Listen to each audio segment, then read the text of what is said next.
notice how people always say, "Don't worry, it'll work out, you'll be fine." But then in the back of their heads, they're thinking, How is it going to be fine? What's going to make everything okay? They wait for something to just magically happen, as if some invisible force will swoop in and save the day, fix everything. But here's the kicker. The world's not going to hand you anything on a silver platter. It's cold, it's hard, and it doesn't give a damn about your hopes and prayers. Emotions, aren't they funny things? People treat them like enemies, like they're these untamable beasts that need to be chained down and locked away. But here's the catch. Emotions aren't the enemy. They're not these wild, uncontrollable monsters lurking in the shadows waiting to tear you apart. No. Emotions are tools. Tools that you can wield, bend to your will, or let slip through your fingers. It's all about perspective. You want to see them as enemies? Fine, but then you're at war with yourself. You want to see them as friends? You're fooling yourself. You don't need friends in this game. You need tools.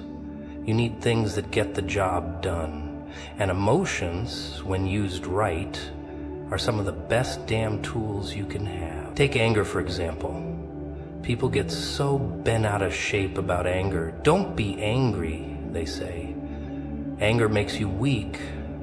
But that's not true. Anger doesn't make you weak. What makes you weak is letting your anger control you, letting it drag you around like a puppet on strings. When you learn to control your anger, when you learn to aim it, focus it like a laser beam, that's when it becomes useful. Anger fuels you. It gets you off your ass. It pushes you to take action, to stand up for yourself, to make something happen. And let me tell you something, nothing gets done unless you're angry about something. You don't fight to change things unless something pisses you off. It's that simple. Anger gives you the drive to move forward. It's fire. And fire, when harnessed, can warm you up, light your way. Let it run wild, though, and it'll burn everything to the ground. Then there's fear. Oh, fear. Fear is the one people are really scared of. They treat it like it's some sort of deadly virus, something that can infect you and destroy you. They try to bury it, suppress it, shove it down, as if pretending it doesn't exist is going to make it go away. But fear, just like anger, isn't the villain. It's not some sneaky trickster trying to sabotage you. Fear is a tool, a signal. Fear tells you that you're standing on the edge of something. It tells you that you're about to do something important, something risky, something that could change everything. Fear says, hey, this is a big deal. Pay attention. And that's exactly what you should do. Pay attention. Don't run from it. Fear doesn't stop you from doing anything. It just makes sure you know what you're getting into. Fear makes you sharp, makes you aware, makes you ready. It's not there to paralyze you, it's there to push you, to test you. When you learn to embrace it, to move with it instead of against it, that's when you truly unlock your potential. Sadness?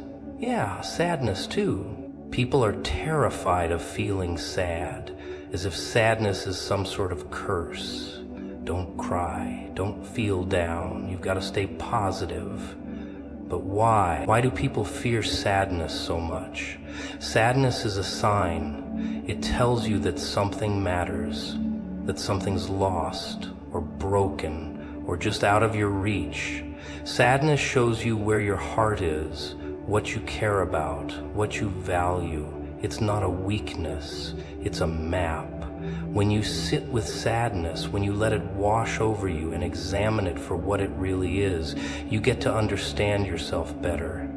You get to figure out what you need to fix, what you need to heal. Because, let's face it, everything's not sunshine and rainbows. Sometimes life hurts. Sometimes you've got to feel that pain to move forward. Sadness makes you stronger if you let it. It doesn't destroy you unless you let it. It's a part of the human experience. The trick is not to drown in it, but to let it guide you to where you need to go. And joy, joy, that little thing that everyone seems to take for granted. People treat joy like it's something they should just passively wait for, something that will show up when they least expect it. But joy is a tool too. When you're joyful, when you've got that fire burning inside of you, it's not just for sitting back and enjoying. No, joy is energy. It's the fuel that keeps you going when everything else feels like it's falling apart. Joy reminds you of what's good in life, what's worth fighting for, what makes you feel alive. It's the reminder that there's still something worth chasing, worth building, worth living for.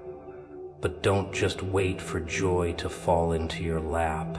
Grab it, hold on to it, use it to push forward, to fuel your next step, to remind you that even when the world is crazy, there's still a reason to keep going. All of these emotions, anger, fear, sadness, joy, they're not your enemies. They're not things to be ignored, suppressed, or gotten rid of. They're tools. They're parts of the human experience that, when used right, make you stronger. They give you the strength to rise, the clarity to see, the power to act. And when you start to understand that, when you stop fighting them and start using them, that's when you stop being the victim of your emotions. Detachment. Funny thing, right? People act like it's some kind of curse, as if stepping back, pulling away, removing yourself from the chaos of the world means you've lost your humanity. How could you not care, they say. How could you just stand there and do nothing? But let me tell you something. Detachment is the only thing that keeps you sane in this circus of a world. It's not about being cold or heartless or emotionless. No. Detachment isn't about losing yourself. It's about finding yourself. It's about stepping back, seeing the game for what it really is, and realizing that the pieces on the board. See, people get tangled up in the drama. They get lost in the emotions of the moment, swept away by the storm. They see someone cry, they hear someone scream, and they feel it. They let it consume them, let it dictate their every move. But you know what that gets you? It gets you tangled in someone else's mess, stuck in a whirlwind that has nothing to do with you. That's what happens when you get too close to the flames. You burn, you get scorched, and then what? You're not even sure what started the fire in the first place. Detachment is the cure. It's the distance you need to gain perspective. It's the space between you and the madness that lets you think clearly, act wisely, and not lose yourself in the chaos. It's not about not caring. No, it's about caring, but with boundaries.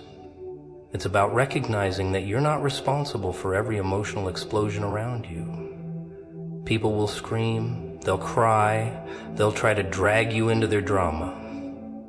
But you've got to remember, you don't have to play their game. You don't have to lose yourself in their pain, their happiness, their mess. You can step back, observe, and decide how you want to respond. Imagine this, you're in the middle of a fight. People are yelling, words are flying, everything's a blur of rage and frustration. Most people, they dive right in. They get lost in it, swept up in the emotion of the moment. They get reactive. They react to the anger with more anger, to the fear with more fear. But where does that get them? Nowhere. It just adds fuel to the fire. But detachment? Oh, detachment is a game changer. You stand back, you watch the whole thing unfold, and you don't react. You don't get sucked into the emotions. You don't let them control you. You observe. You take in the information. You think. You calculate. And when the storm settles, when everyone else is left breathless and burned out, you step in and do what needs to be done. You step in and do what needs to be done. Calm, collected, in control. You've heard it before, right? Don't take things personally. It's a saying that people toss around like some sort of cheap advice, but it's the truth. People will project their chaos, their insecurities, their fears right onto you. And if you let them, if you absorb it, it'll eat you alive. You'll take it all in and you'll drown in it. But detachment is the armor you need. It's the shield that lets you observe, lets you feel without being overwhelmed, lets you move through life without being buried by everyone else's baggage. You don't need to carry the weight of the world on your shoulders.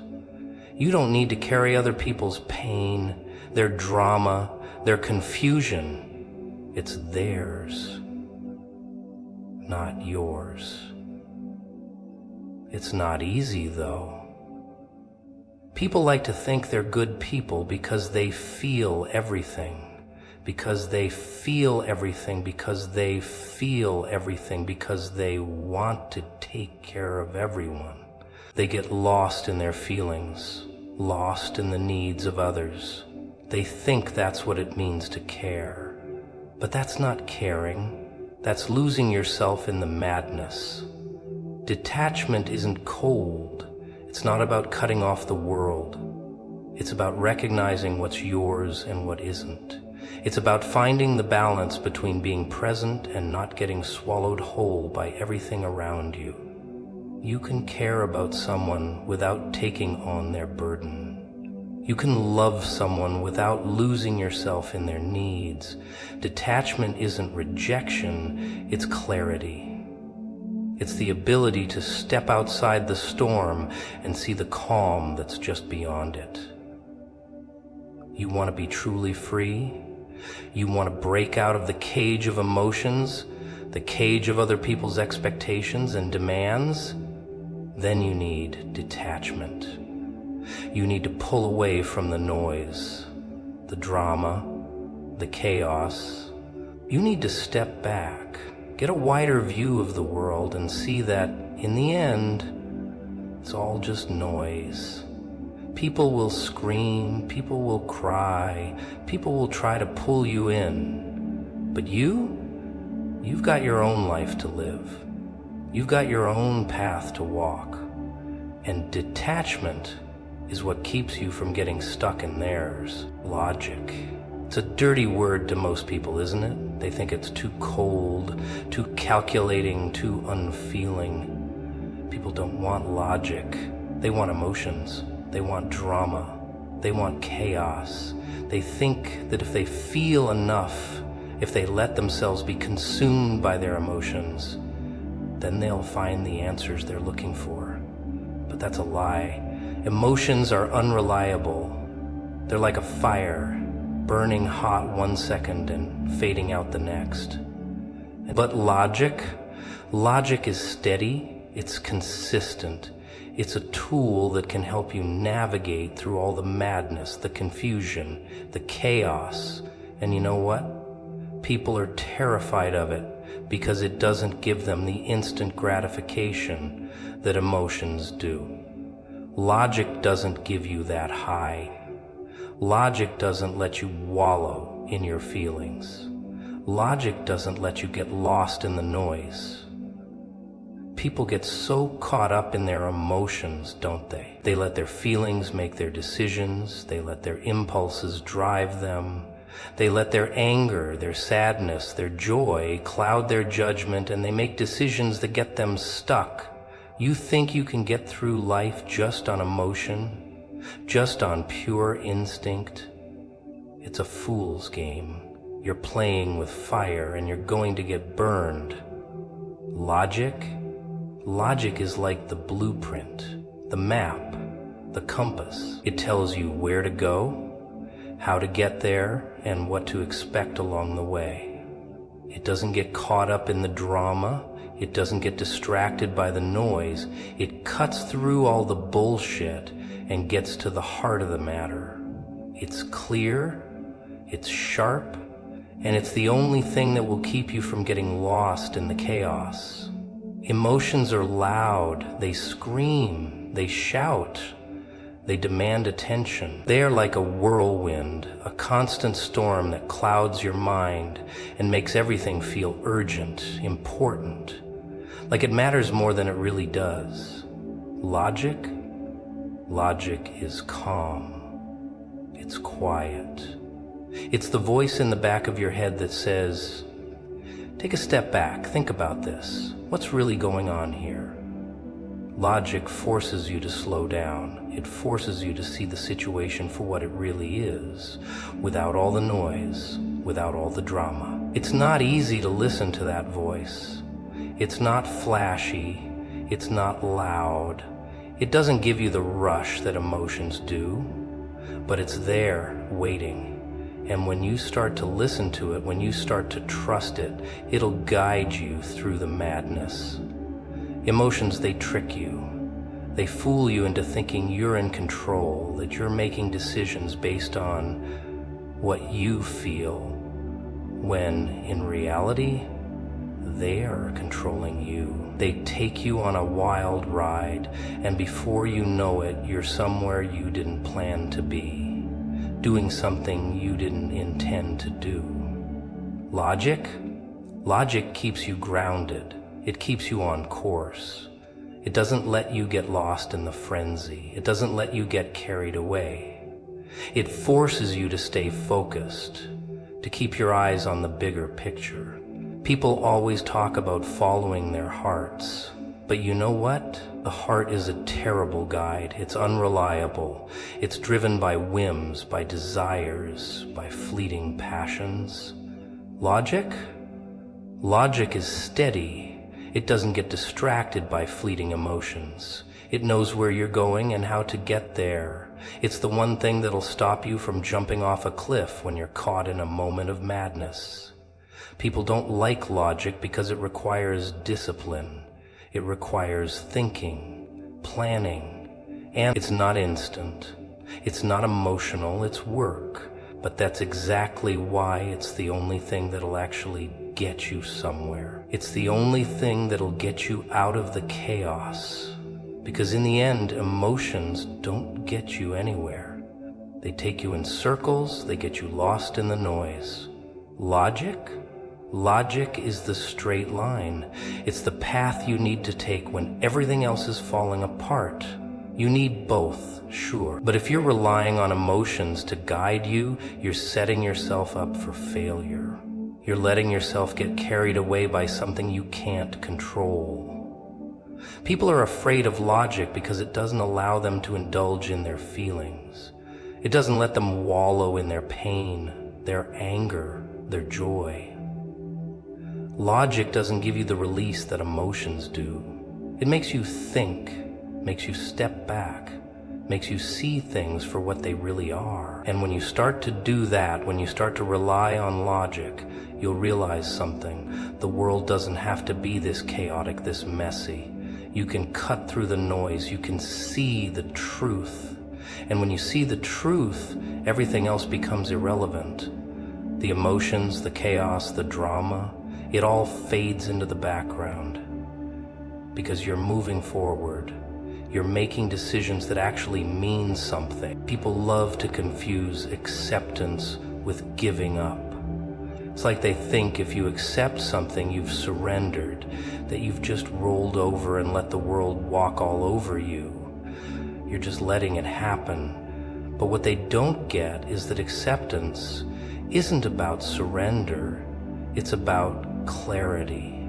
It's about seeing things for what they are, not what you want them to be, and moving from there.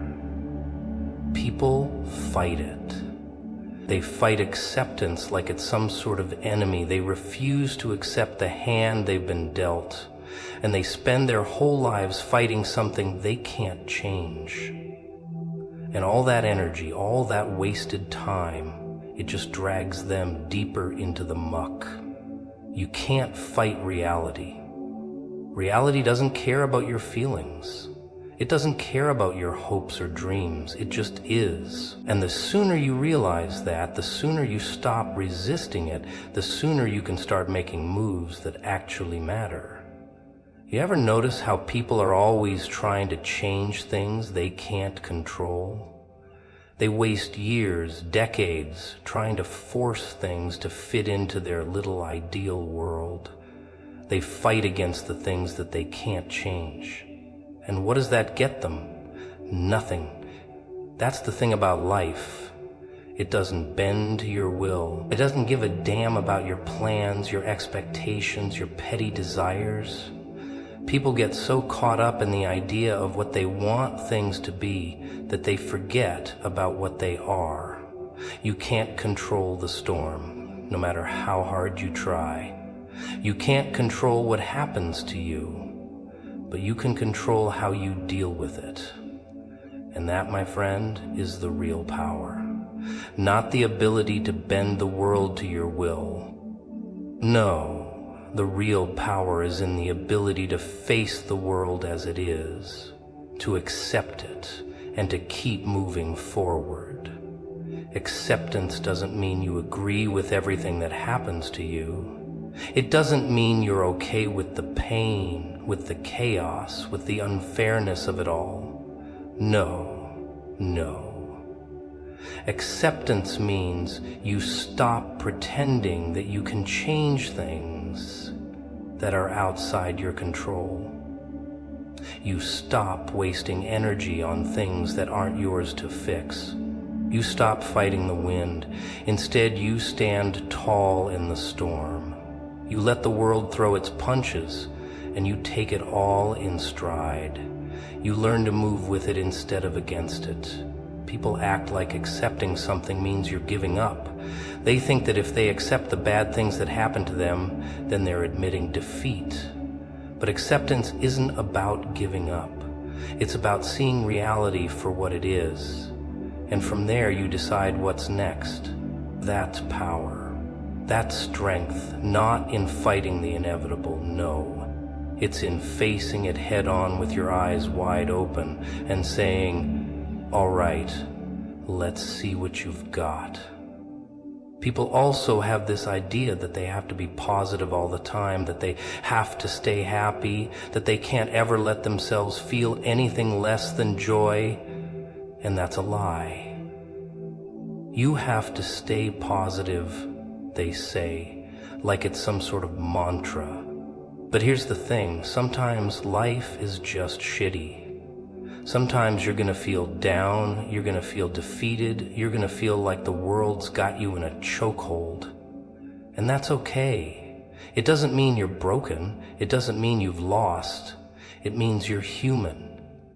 Acceptance isn't about forcing yourself to feel happy when you don't. It's about feeling whatever it is that you're feeling and letting it pass through you without trying to push it away or pretend it's not there. Sometimes you've got to feel the anger, sometimes you've got to feel the sadness, you've got to face it, let it wash over you, and then move on. That's real acceptance.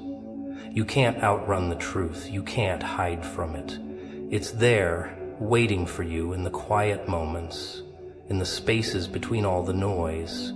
And the sooner you stop running from it, the sooner you stop pretending, the sooner you stop trying to change things that can't be changed, the sooner you can start really living. Because living isn't about pretending things are perfect. It's about seeing everything, the good, the bad, the ugly, and choosing to move forward anyway. It's about accepting where you are and where you've been, and then making a choice about where you're going next. That's the power. That's where you find your strength. When you stop pretending you can change the world, when you stop pretending you can control everything, when you stop fighting against what's already been set in motion, that's when you truly take control. You stop being a victim to your circumstances. You stop being a prisoner of your own expectations. You stop holding on to things that weigh you down, and you start running light. Acceptance is freedom, real freedom, the kind that comes when you finally stop fighting yourself. When you finally stop trying to bend the world to your will and you just let things be. You accept the bad, the good, the ugly, and you make the decision to keep going anyway. People are always talking about fear like it's some kind of enemy, something to be avoided at all costs. Don't be afraid, they say, like it's that simple, as if you could just will fear away with a snap of your fingers. But here's the thing, fear is always going to be there. It's part of you. It's part of all of us. It's the thing that stops us from taking risks, from going after what we want. But the trick isn't to get rid of it. Oh no, that's a fool's game. The trick is to learn to live with it, to dance with it, to use it. You see, fear doesn't have to paralyze you. It doesn't have to keep you stuck, trapped in place, scared of every little thing that comes your way. Fear is just a signal. It's a warning light. It's telling you that you're on the edge, that you're about to take a step into the unknown. And that, my friend, is exactly where you need to be. Because if you're not afraid, you're not really living. Fear is not the problem. The problem is what you do with it. Do you let it control you? Let it keep you in a cage? Or do you acknowledge it, laugh in its face, and keep going? Most people let it control them. They let it hold them back. They let it keep them stuck in their little comfort zones, never daring to take a step beyond what they know. And that right there is the real tragedy, because you can't grow if you're not willing to face fear. You can't expand your world if you don't step into the unknown. And fear is the gateway to all of it.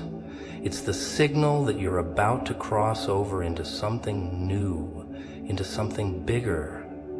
The moment you feel that knot in your stomach, that rush of panic, that's the moment you know you're on the right path. Because fear only shows up when you're about to break through to something greater. And what's the alternative?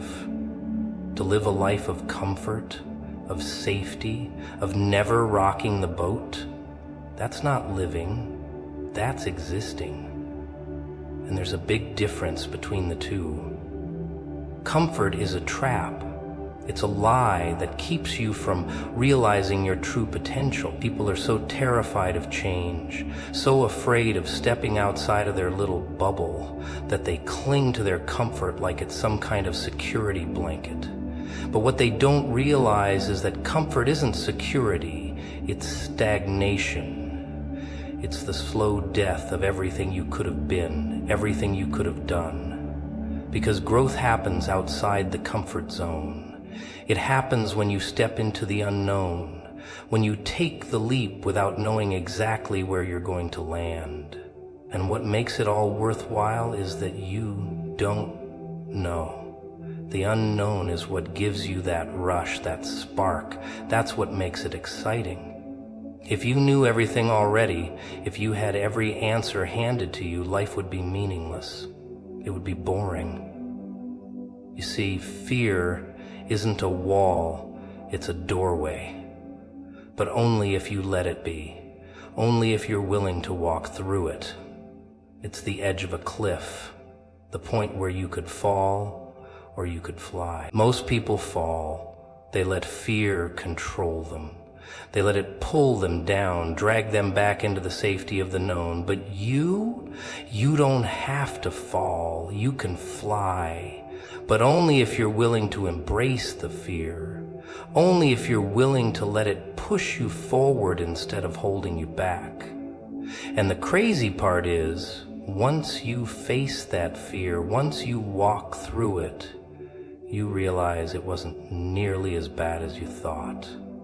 Fear is a paper tiger. It's not real. It's a creation of your mind, a monster that only exists because you let it. You give it power by avoiding it, by running from it. But when you stop running, when you look it in the eye and say, "You don't control me," it disappears. It loses its grip on you. And that's when you realize there was nothing to be afraid of in the first place. So stop letting fear be your prison. Stop letting it keep you small, keep you stuck. Fear is your opportunity. It's the thing that's pushing you towards something greater, something beyond what you ever thought possible. And if you can learn to see it for what it is, if you can learn to welcome it, you'll find that fear isn't the enemy. It's the key to unlocking everything you've ever wanted. So, what are you waiting for? Stop hiding. The fear will always be there, but so will the freedom that comes when you finally choose to face it head on. Isn't it funny how people are always chasing after happiness? They think it's this prize, this golden ticket that's just waiting for them to find it. They think if they work hard enough, if they try hard enough, if they sacrifice enough, it'll just fall into their lap, like some kind of reward for being a good little soldier. But here's the thing, and I think you already know it. Happiness is a joke. It's a lie. A sweet little illusion that keeps people running on a hamster wheel. They keep thinking they're getting closer, that they're almost there, but they're never quite reaching it. They're too busy looking ahead, too busy trying to grasp something that doesn't even exist, to notice what's right in front of them. Happiness isn't a destination. It's a moment, a fleeting one. And if you spend your life waiting for it, you'll never really experience it. You'll be too busy chasing it to see it when it arrives. People think they need a reason to be happy. They think they need the perfect job, the perfect relationship, the perfect life. They think they need to check off all these boxes before they can feel good about themselves. They think happiness is something they can earn, something they can deserve. But what they don't get is that happiness doesn't come from what you have or don't have. It doesn't come from what you've done or haven't done. It comes from within. Happiness is a choice. It's not something that's handed to you on a silver platter. It's something you decide to have. People don't like hearing that, though. They don't like the idea that they're responsible for their own happiness. They want to blame everyone and everything else for how miserable they are. If only I had a better job. If only I had more money. If only I had someone to love me. But you know what? It's all a distraction. It's all just a game, a smoke screen to keep you from realizing the truth. Happiness isn't out there. It's in here. Inside of you. Right now. All you have to do is stop searching for it in the wrong places. It's easy to blame the world, isn't it? It's easy to look at the mess around you, the chaos, the pain, and say, this is the reason I'm miserable. This is the reason I'm not happy. But that's the easy way out. That's the excuse that lets you off the hook. It's the life mentality that keeps you stuck in the same old cycle. It lets you justify your misery by blaming everything else. And sure, life is messy. Sure, it's unfair. But so what? That's the game. That's how it works. The world isn't going to give you the perfect circumstances. It's not going to hand you happiness on a silver platter. But if you keep waiting for everything to fall into place, if you keep waiting for the stars to align before you let yourself feel happy, you'll be waiting forever. The truth is, you control whether you're happy or not. You decide how much power the world has over your emotions. And you know what? People don't want that responsibility. They want to blame the world, they want to point fingers, they want someone else to take the blame for their unhappiness. But when you stop doing that, when you take ownership of your own happiness, it's a game changer. It's not about waiting for life to hand you something.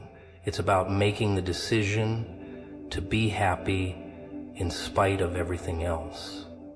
And here's where it gets tricky. People think that happiness means everything in your life is perfect.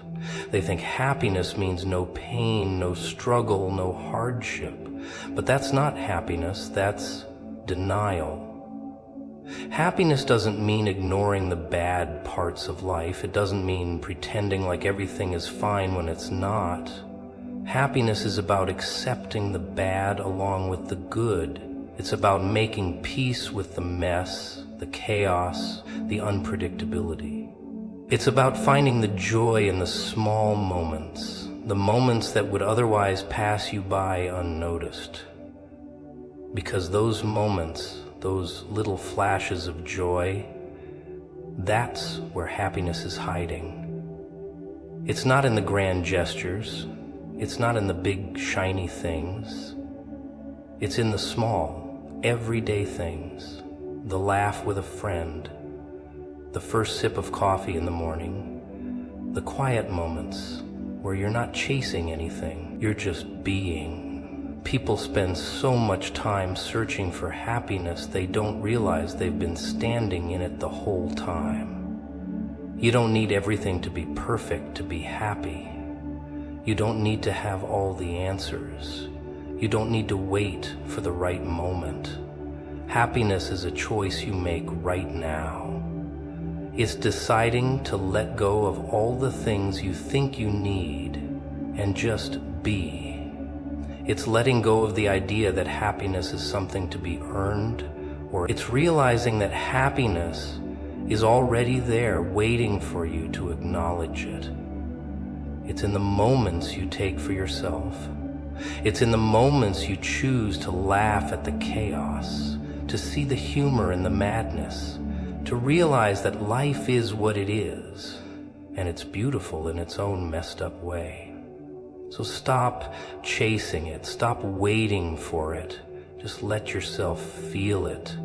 Just let yourself be happy, even when everything around you is falling apart. Because that's the real freedom, that's the real power, to be able to laugh, to smile, to feel joy in the middle of the mess, in the middle of the chaos. That's where happiness lives. And if you're waiting for everything to be perfect before you let yourself feel that, well, you're wasting your time. You ever notice how people always try to control things that they can't? It's like they think if they just push hard enough, manipulate the situation enough, they'll somehow be able to twist reality to fit their little ideal. But reality doesn't bend like that, does it? It doesn't care what you think. It doesn't care about your plans. It just is. And the harder you try to control it, the more it slips through your fingers. People can't stand that. They can't stand not being in control. It makes them feel helpless, lost. But what they don't realize is that the more you try to control something, the more you become its prisoner. Control is an illusion. It's a fantasy we tell ourselves so we don't feel powerless. But let's be real here. The more you try to control life, the more life controls you. You get caught in this loop, trying to keep everything in place, trying to stop everything from falling apart. Your life is your life. You get one life. You get the strength. You get the fortune. You get the trust. You get the status. You get the rest. you get the stillness. And what happens? It all falls apart anyway. You can't stop it. You can't prevent it. You can't control the storm, no matter how much you try to hide from it. People act like they need to control everything. They need to control their relationships, their jobs, their finances, their futures. They think that if they just have enough control, they'll be safe. But safety isn't freedom, is it? No. Safety is just a cage. It's a cage made out of rules and expectations and the fear of what might happen if you let go. The world is too chaotic, too unpredictable for you to control it. But people don't like that. They want stability. They want guarantees. They want to know that if they just do everything right, everything will fall into place, like some kind of puzzle that can be solved. But that's not how it works. Life isn't a puzzle. Life is a mess. It's a beautiful, chaotic, unpredictable mess. And that's the part people refuse to see. They think that if they could just control everything, if they could just make everything go according to their plan, it would be smooth sailing. But in reality, the more you try to hold everything together, the more pieces slip through the cracks. And here's the kicker. The more you try to control things, the more you start to lose control of yourself. You get so obsessed with making everything perfect, with managing every little detail, that you forget to live.